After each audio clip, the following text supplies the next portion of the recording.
Welcome to Pivot Point Church today. We're so glad you've chosen to worship with us today. Wherever you're joining us from, at home, on the road, or with family, we're grateful you're here, and we believe God has something meaningful for you today. Take a moment and comment wherever you're watching us from so that we know you're here. And if you haven't had a chance, please go to our website or app and fill out the Connect card, because we truly want to get to know you. We promise we won't spam you. And if you haven't already, please take a moment and download our free Pivot Point app. It's available on both Google Play and the Apple App Store.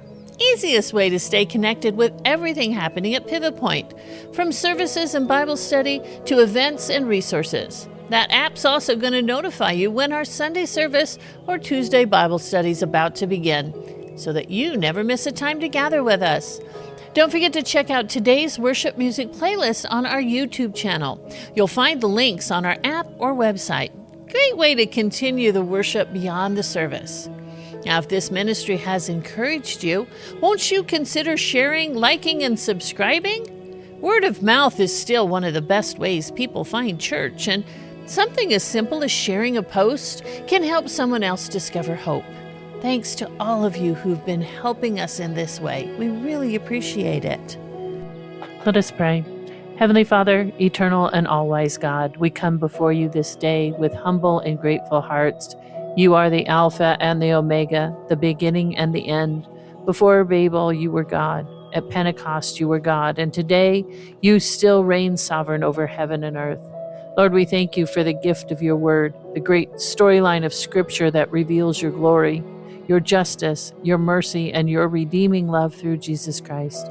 As we open the Scriptures today, open our eyes that we may see wondrous things out of your law. Open our ears that we may hear what the Spirit is saying to the church. Soften our hearts that we would not resist you, but respond in faith and obedience. Holy Spirit, we invite you to move among us. Where there is confusion, bring clarity.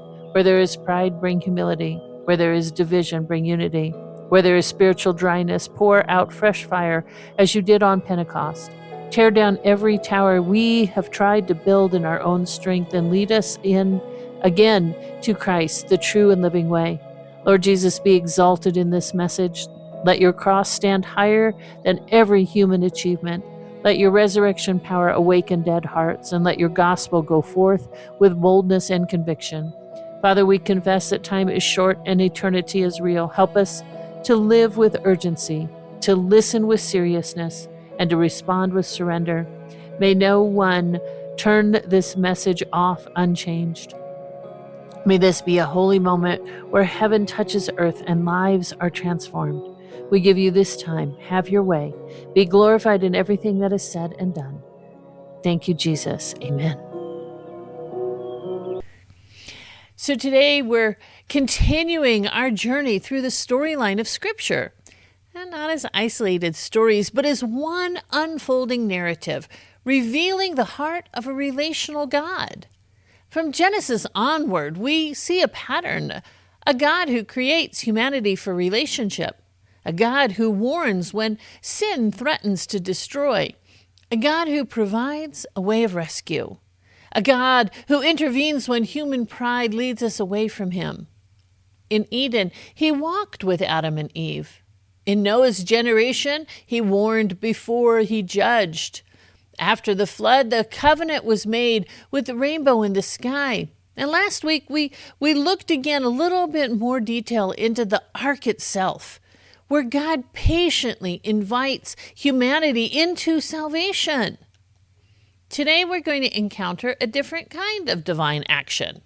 It's not a story about water, but about words. not a rescue from drowning, but a rescue from pride. Not destruction from outside, but corruption from within. We're doing the story of the Tower of Babel and a God who does something surprising. He comes down. I titled this message, The God Who Comes Down. Well, I have a question for you. Have you ever noticed how obsessed humanity is with up? We want the top floor office, the highest GPA, the most followers, the greatest influence. From pyramids to skyscrapers, humanity has always tried to build upward. We equate height with greatness, elevation with importance, visibility with value. We're going to be in Genesis 11, and in that book it reveals this instinct is ancient. Now the whole world had one language and a common speech. Well, here humanity is unified, cooperative, capable. They settle in Shinar. It's a fertile plain, and they say, "Come, let us make bricks. Come, let us build ourselves a city. Let us make a name for ourselves. Otherwise, we will be scattered." Did you hear the repetition? Let us. Let us. Let us. God is never mentioned. This is humanity's first organized attempt at self-salvation through achievement. They're not building to worship God. They're building to secure identity. It says so that we may make a name for ourselves. Here's the thing. God has already given them a name. We're image bearers of Him. But they wanted significance apart from submission. And then there's this phrase, otherwise we will be scattered. And God had commanded them to fill the earth. Babel is not innovation. It is disobedience disguised as unity. Now, they feared scattering more than they feared resisting God. Well, we're honest. We understand that fear. We fear obscurity. We fear irrelevance. We fear not being seen. And so we build. Now, Babel, you think, oh, it's just ancient. Don't have anything to do with now. Oh, does it? I think many times we currently build a digital tower. Babel feels ancient, but it is painfully modern. We may not bake bricks, but we code platforms. We build networks. We construct digital ecosystems. Well, since the first time since Genesis 11, the world effectively shares one common language, technology. A message circles the globe in seconds. Ideas mobilize millions overnight. We have rebuilt Shinar with Wi-Fi. And the language echoes again. Let us build. Let us innovate. Let us create. Let us make a name. Well, today, your name can be measured in followers. Identity is curated. Worth is quantified. Influence is tracked. We build digital towers, stacking image upon image, achievement upon achievement, hoping the algorithm lifts us higher. Now, technology is not evil. Unity is not evil. Innovation is not evil. The issue at Babel was not bricks, it was independence. And the danger of modernity is not advancement, it's autonomy. We live in an age that whispers, you don't need God. We can extend lifespans, simulate intelligence, build smart cities, but wisdom has not grown at the same pace as information. We're more connected than ever and, more isolated than ever. We can have instant communication, yet deep confusion. I think it proves something profound. The problem was never really vocabulary. It's always been the human heart. Now, no amount of technological unity can repair spiritual alienation.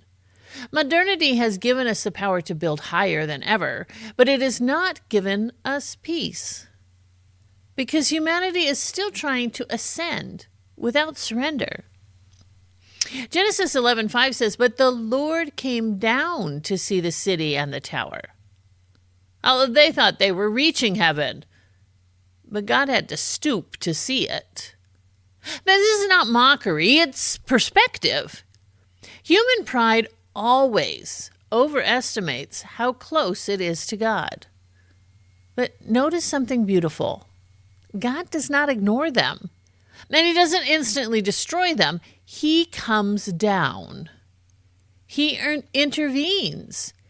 He confuses their language and scatters them. Now, we may see this as punishment, but truly it's mercy.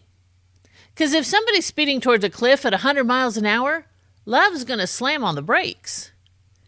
Unity plus pride equals accelerated destruction. So God restrains them. Sometimes God disrupts what we're building to save us from what it would become. Now, something in your life has fallen apart. It may not be abandonment. It may be protection. But Babel is not the end of the story. Centuries pass, empires rise and fall, languages multiply, nations divide, and then in Acts 2, something extraordinary happens. The disciples are gathered. They're not building a tower, but they're praying. They're not striving upward. They're waiting humbly. And the Spirit comes down. They began to speak in other tongues. And people from every nation hear the gospel in their own language. At Babel, humanity gathered in pride. God came down and confused the speech, and people were scattered. But at Pentecost, believers were gathered in humility. God came down in power. People were gathered. The miracle was not noise, it was understanding.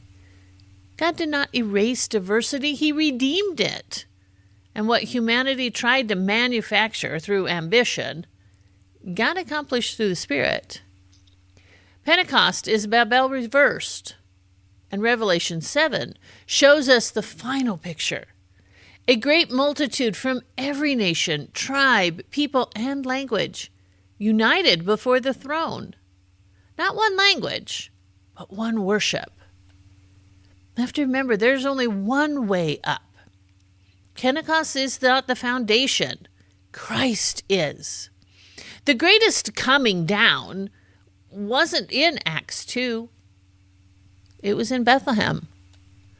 The Word became flesh and dwelt among us. At Babel, humanity tried to ascend, and in Christ, heaven descended. Philippians 2 says, he humbled himself. Now, we tried to go up, and God came down. Here's the irony. The only true way up was down. The cross is the anti-Babel. At Babel, humanity sought glory. At the cross, Christ embraced humiliation. At Babel, they lifted a tower. At Calvary, Christ was lifted on a cross. And through that humility came salvation. No matter how hard you try, you cannot climb to God. You must come to Christ. Religion says, build higher, build bigger. But the gospel says, bow lower. Scripture ends with two cities.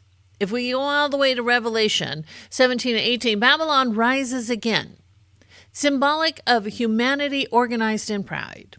They're wealthy, they're powerful, they're impressive. But Revelation 18 says, in 1 hour your doom has come. It's collapsed.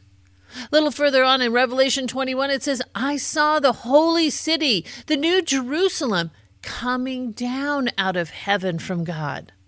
Now, notice the direction. It was not humanity climbing up, but heaven coming down. Babylon is built by man for man. New Jerusalem is built by God for his people. Babylon says, make a name for yourself. New Jerusalem says, your name is written in the Lamb's book of life. Time is short. Jesus said, "Heaven and earth will pass away." The night is nearly over. The day is almost here. Now you can spend your life building something impressive and still miss eternity. So let me ask you, what tower are you building? Career? Reputation? Independence? Religious performance? Influence? Have you been climbing but never surrendering? Scripture says now is the day of salvation.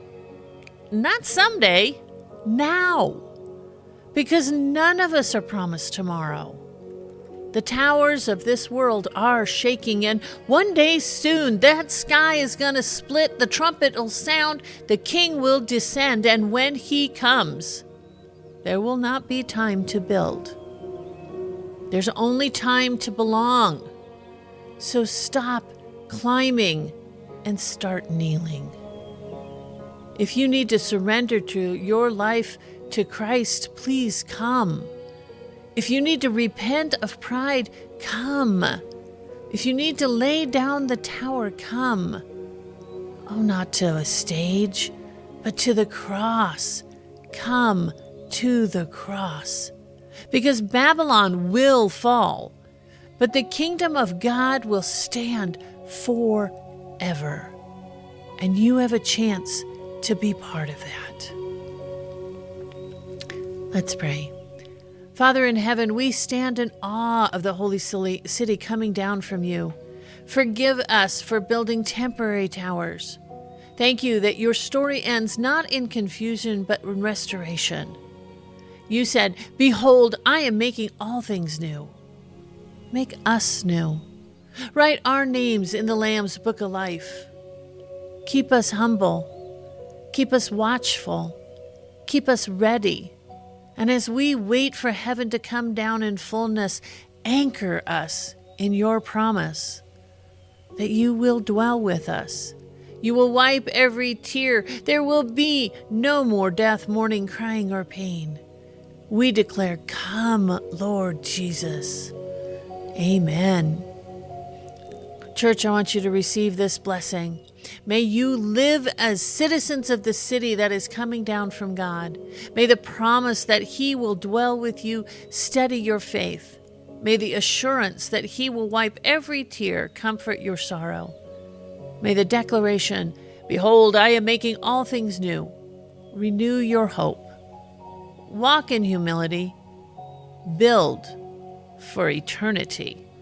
And until that day where there is no more night, when the Lamb is your light and the throne of God stands in your midst, may the grace of the Lord Jesus Christ, the love of God the Father, and the fellowship of the Holy Spirit keep you faithful, watchful, and ready. And before you go, I want to invite you to stay connected with us. And if this message has blessed you, encouraged you, or challenged you, would you take a moment, remember to like, share, and follow us wherever you're watching us, and help us spread the news to others that there is one true way in Jesus Christ. Now, we would also love to hear from you, so leave a comment and let us know how God is speaking to your heart. Don't forget to join us this Tuesday at 7 p.m. for Bible study as we continue to grow deeper in the Word together. The workbook and the Zoom link are available on our website and in our app. Won't you consider supporting us financially? The easiest way is using the Give tab on the website or app. All donations are tax deductible. And be sure to tune in next week as we continue the storyline of Scripture and turn the page to meet Abraham and witness the unfolding of God's covenant plan. Until then, walk in His grace, stand firm in His truth, and live with eternity in view. And find a way to be a blessing to someone else this week. And we'll see you next time.